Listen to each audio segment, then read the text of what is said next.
একটা বিষয় নিয়ে মনে হচ্ছে যে কথা বলাটা প্রয়োজন আসলে, কারণ আমার মনে হয়েছে যে হয়তো আমি যে মেসেজটা দিতে চেয়েছি ওই আমার স্পিচটুকুতে, কিংবা আমি যে জিনিসটি বোঝাতে চেয়েছি সেটি হয়তো বোঝাতে পারিনি, কিংবা সেটি ইচ্ছাকৃতভাবে হয়তো কেউ দু একজন এটিকে অন্যদিকে মিসলিড করতে পারে, কিংবা আমার পুরো ভিডিওটি না দেখে আমি যে জিনিসটি বোঝাতে চেয়েছি সেই প্রপার মেসেজটি আসলে সবার কাছে না যেতে পারে। সেই জায়গা থেকে আমার মনে হয় বিষয়টি ক্লিয়ার করা প্রয়োজন। সেটি হচ্ছে, আমি আমার ঠাকুরগাঁ জেলার একটি মত বিনিময় সভায় আমার হিন্দু ধর্মাবলম্বী ভাই বোনদেরকে নিয়ে একটি বক্তব্য দিয়েছিলাম, যেই বক্তব্যটিকে অনেকে অনেকভাবে আসলে প্রচার করার চেষ্টা করছেন। প্রথমে আমি একটি জিনিস স্পষ্ট করি, সেটি হচ্ছে এই বক্তব্যটি শুধুমাত্র ঠাকুরগাঁ জেলার জন্য প্রযোজ্য ছিল, কারণ আমরা তো অনেক জেলায় গিয়েছি, বাকি জেলায় তো এই কথাগুলো বলিনি। তার মানে ঠাকুরগাঁ জেলায় এই বক্তব্যটির একটি বিশেষত্ব রয়েছে, এবং এটি সত্য। আপনি যখন ঠাকুরগাঁ জেলার ওই আমাদের আসনগুলোর দিকে দেখবেন সেখানে যে ভোটের সংখ্যা, সেখানে আমাদের হিন্দু এবং মুসলিম যে ধর্মাবলম্বী ভাইরা রয়েছে তাদের মধ্যে ভোটের রেশিওটা হচ্ছে অনেকটা 45-55 বা কিছু কিছু জায়গায় 50। ইভেন আমার যে ইউনিয়ন সেখানেও এটি প্রায় 45-55 এই ভোটের সংখ্যাটি হিন্দু ধর্মাবলম্বী এবং মুসলিম ধর্মাবলম্বী ভাইদের মধ্যে।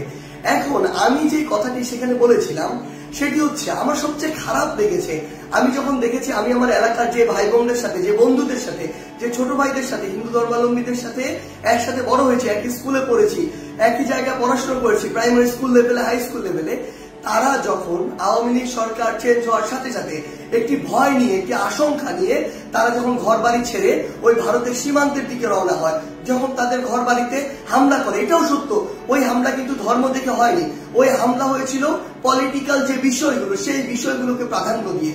কিন্তু আমার সবচেয়ে কষ্টের জায়গা, তারা যখন আসলে সীমান্তর দিকে রওনা দেয় নিজের সেফটির কথা চিন্তা করে, এর চেয়ে কষ্টের আর কি হতে পারে? কেন তাদেরকে ধর্ম দিয়ে জাজ করা হবে? এই আন্দোলন তো নির্দিষ্ট কোনো ধর্মাবলম্বীদের আন্দোলন ছিল না, এই আন্দোলন বাংলাদেশের সকল ধর্মের, মতের, বর্ণের, সকল বয়সের, ইভেন ফ্যাসিস্ট আওয়ামী লীগ বাদ দিয়ে সকল রাজনৈতিক দলের অংশগ্রহণের একটি আন্দোলন ছিল। সেখানে তারা তো বাংলাদেশের নাগরিক, বাংলাদেশের নাগরিক হিসেবে কেন তাদের মধ্যে এই ভয়টি থাকবে? কেন তারা এই বর্ডারের দিকে যাবে? সেই জায়গা থেকে আমি বলেছিলাম যে এই দায়টি আসলে একদিক দিয়ে আপনাদের উপরে যায়। আমার যুক্তিটি বুঝতে হবে কেন আমি বলেছিলাম যে এটি আপনাদের দিকে যায়।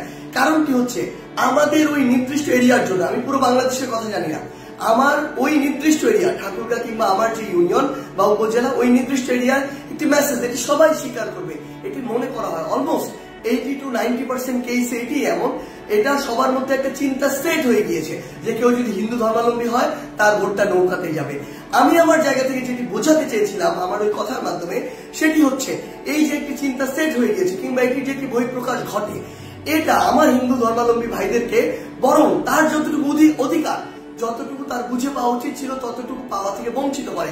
কারণ আওয়ামী লীগ অন্তত ওই অঞ্চলটুকুর জন্য মনে করে এই ভোট ব্যাংকটি আমার ফিক্সড, এবং সবচেয়ে বড় যে সমস্যাটি হয়, তখন কেউ একজন যখন সহজে কাউকে পেয়ে যায় তার মূল্যটি আর দিতে পারে না।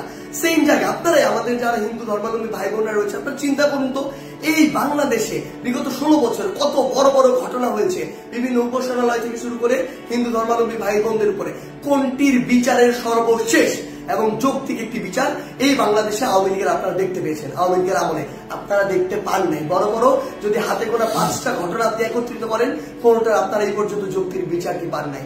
তো আমার জায়গা থেকে আমি যেটি বোঝাতে চেয়েছিলাম, এই যে আমার ওই ঠাকুরগাঁর জন্য এই যে ফিক্সড একটি ভোট ব্যাংকের যে একটি মেন্টাল সেট আপ তৈরি হয়ে গিয়েছে, এটা বরং যতটুকু অধিকার আমার হিন্দু ধর্মাবলম্বী ভাইরা কিংবা যতটুকু পাওয়া উচিত ছিল ওই সরকারের কাছে থেকে, ওই এমপিদের কাছ থেকে, ক্ষমতাসীনদের কাছ থেকে, ততটুকু তারা পায়নি।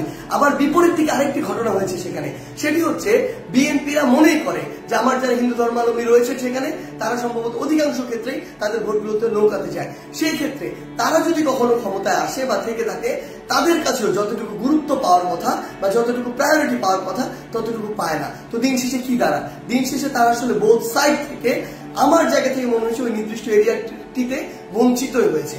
এই জায়গায় আমি বলতে চেয়েছিলাম, আপনার কোথাও ফিক্সড হওয়ার প্রয়োজন নেই, যে আপনার কথা বলবে, আপনার কথা শুনবে, আপনার যেটুকু অধিকার সেটুকু বুঝে দিবে এবং আপনার প্রয়োজনে আপনার পাশে দাঁড়াবে, আপনি তাকে ভোট দিবেন। কোনো দল দেখার প্রয়োজন নাই, মার্কা দেখার প্রয়োজন নাই, ভোট দিবেন যে আপনার জন্য কাজ করবে তাকে। এবং আরেকটি যে স্পষ্ট করি, একদম 5 অগস্টের সেই ছাত্র জনতার অভ্যুত্থানের দিনে সন্ধ্যায় যখন আমার ইউনিয়ন থেকে আমার একজন বন্ধু ফোন দিয়ে বলে, হিন্দু ধর্মাবলম্বী একজন বন্ধু, কারণ আমার ইউনিয়নে 45-55 হচ্ছে এই রেশিওটা হিন্দু ধর্মাবলম্বী এবং মুসলিম ধর্মাবলম্বীদের মধ্যে।